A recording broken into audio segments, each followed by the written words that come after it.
తేజ సజ్జా హనుమాన్ మూవీతో pan Indian రేంజ్లో sound చేశాడు. ఇక ఇప్పుడు తన కొత్త మూవీ అప్డేట్తో వరల్డ్ వైడ్గా ట్రెండ్ అయ్యేలా ఉన్నాడు. తన కొత్త మూవీ సూపర్ యోధా అంటూ కొత్త సినిమా అప్డేట్ మీద అంచనాలు పెంచాడు.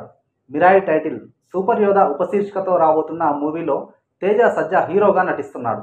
రితికా నాయక్ హీరోయిన్గా కనిపిస్తోంది. ఈ మూవీని కార్తిక్ ఘట్టమనేని భారీ స్థాయిలో తెరకెక్కిస్తున్నాడు.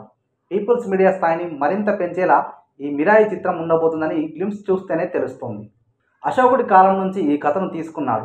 అశోకుడు కళింగ యుద్ధంలోని రక్తపాతాన్ని చూసి చలించిపోయి హింసను విడనాడాడు అని అంతా చదువుకున్నాం. ఆ టైంలోనే అశోకుడు 9 పుస్తకాలను రచించాడని, వాటిని రక్షించే కాన్సెప్ట్ చుట్టూ ఈ మిరాయి తిరిగేలా ఉంది.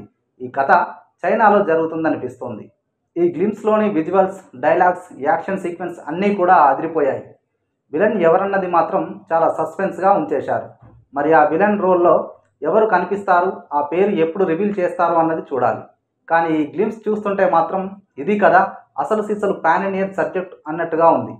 ఆర్ఆర్ విజువల్స్ మాత్రం నెక్స్ట్ లెవెల్లో ఉన్నాయని నెటిజన్లంతా ప్రశంసిస్తున్నారు. తేజ స్క్రిప్ట్ సెలెక్షన్ అదిరిపోయిందని, ఇలానే కంటిన్యూ చేస్తే రియల్ పాన్ ఇండియన్ స్టార్ అయిపోతాడని అంతా అనుకుంటున్నారు. సరిగ్గా ఏడాదికి ఈ మూవీ విడుదలవుతుందని చెప్పేశారు. అంటే ఏప్రిల్ 18, 2025న ఈ చిత్రం రిలీజ్ కానుందని ప్రకటించేశారు.